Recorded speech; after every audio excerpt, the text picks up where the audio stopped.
Hey everyone, it's Tracy Matthews of Flourish and Thrive Academy, and I'm here today with Robin Kramer. Yay! Woo-hoo. Hi everyone! Robin, what are we here to talk about today? We're here to talk about sales, my favorite thing. It is your favorite thing, and we always talk about sales together. I mean, sort of. So today we wanted to give you some easy sales tactics to build a strong foundation for repeat jewelry sales. At the beginning of the year, it's really important to set that foundation and to create a container. So Robin, the sales expert, right, is here today to give us a few tips. So Robin, when we were talking earlier, we talked about some of your tips, and the first one that you wanted to talk about was having a sales goal. Why don't we go there? Absolutely. A sales goal is going to create a framework for success, Tracy. And if you don't know where you're going, how the heck are you going to get there? I sure don't know. Set a goal and then break it down into some more smaller manageable goals so you can hit those goals, but definitely have a goal. That's right. Have a goal. So now that you have your goal, what are you going to do with it, Robin? Well, super important to plan your time, Tracy, because if you don't make time to try and get to your goal, it's just not going to happen. So go ahead and schedule your sales time into your calendar. That's my favorite thing. I know you and I had talked about that too. It's like scheduling time is super important, and it helps you stay connected with your customers on a daily basis, which is essential for repeat business. And one thing that I found and have found really useful is not only scheduling your time, but I think sometimes it's important, like if you create some sort of habit or a routine. So like maybe Tuesday is going to be your day to like reach out to customers every single week, and Thursday is your day to follow up with the customers that you reached out to. Totally. So sometimes like creating a habit or like a specific time every week in your schedule instead of having it all loosey-goosey sometimes really helps, don't you think? It definitely helps. Plus, it also helps you from burning out. Because if you're like, oh, I'm going to do all one day of sales, and then by the end of the day, you just can't even do anything else, you don't want to do that. You can break it down a couple days a week, and you're golden. Right. Such a good tip. So one of the things, like some of you might already have some clients, some of you might not have clients yet. So speaking to both of those parties, right? The next thing we kind of wanted to talk about is following up. So why is that important, Robin? And how do people follow up, like with existing clients, or what's your best practice for that? And then also, like if you're just kind of getting new clients, how do you recommend following up? What do you mean by that? Tracy, follow up is key. It's really key because, if you're not consistent and persistent with existing clients as well as new potential clients, you're not going to ever reap any benefits from it. And people get busy, things get lost in the shuffle. By being the person who's following up, you're staying in touch. Right. And also it is about brand recognition, because when they hear your name again and again, it's going to trigger something.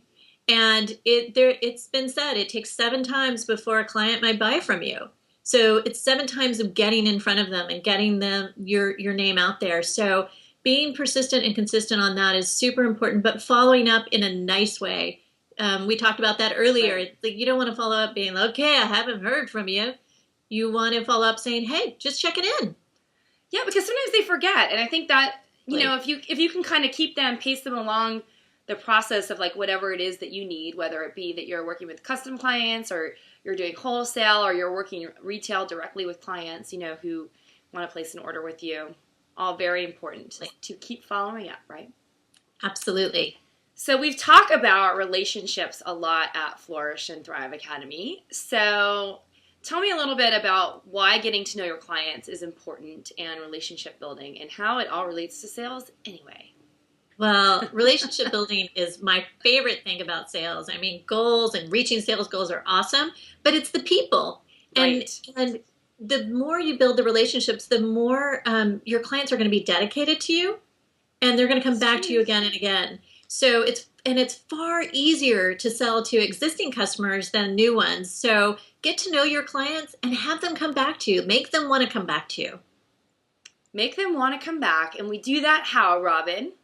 Well, Tracy, by creating exceptional customer experiences. That's right. Exceptional client experience from start to finish. Exceptional. And I always say, like, what do you consider an exceptional experience? Because you want to provide that for somebody else. Make it easy for your customers to buy from you. You know, make if they're having trouble, if you're working with a store and they haven't had time to place an order, write it for them and be memorable. Stand out. It could be like wow packaging that you do, or that little extra thing when you send the product to your customer and maybe have little candies in there. Yeah. Have that extra touch that's going to make them want to come back to you. Right. I think that's really, really a really great point. You know, when I'm sending out my custom jewelry packages to my client, like oftentimes I'll put a box of chocolates in there, and like it's just a surprise when they open it up. They're like, "Oh my goodness! Like, thanks so much for the extra little thought." And then they remember you, which is great because then they think of you the next time they want to do something. Absolutely. Yeah. That's awesome. So what are some of the nice additional touches you can do to create an exceptional client experience besides a box of chocolates or whatever? Chocolate always works. But chocolate always works. You know, just to send a thank you note. Love to do something like that where they're not even expecting it. You know, thank you. I've enjoyed working with you. It's been so great. A little extra gift. Maybe it's, you've got a new collection and you want to send something, you've had a relationship with this particular client or store for a long time, so you're sending it to the buyer. It not only introduces them to the product, but it's also a nice gift for them.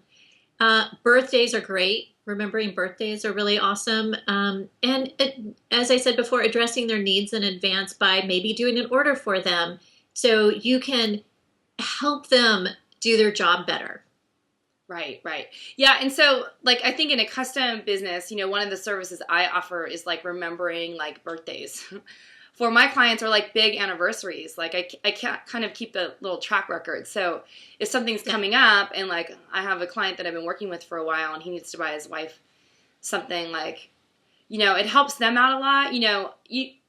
I think part of sales too, when you're building relationships, it's so great because over time, you end up really just offering a service at the end of the day. It's not that you're trying to sell something. A lot of times when I'm following up with clients for anniversary gifts and stuff like that, it takes the work out of it for them because they don't have to think about it anymore. Totally. And especially men, they love that. So if you have clients who are men buying for women, awesome. Just say, I'll take care of all your gifts for the holidays, for anniversaries. I'll be your go-to person. You're going to make their day. Right. So, Robin, what's your final tip? My final tip is just start now. Don't delay. Don't wait until you have the perfect packaging or the perfect handwritten note. Just do it. Just start. It doesn't matter where you are in your business. Just start. I think one of the things, too, is you can kind of get caught up in excuses.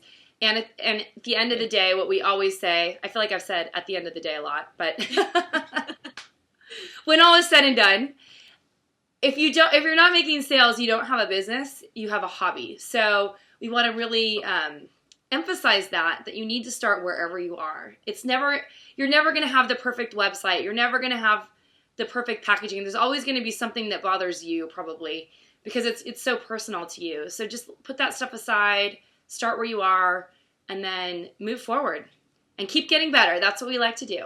Absolutely. Love it. Start now. Start now. All right, so now it's your turn. We definitely want to hear from you. So in the comments below, tell us the following. Do you struggle with sales in your business? And are you having a hard time getting repeat clients? So we definitely want to hear that. We want to hear one action step that you're going to take after you watch this video to get more repeat business in your jewelry business.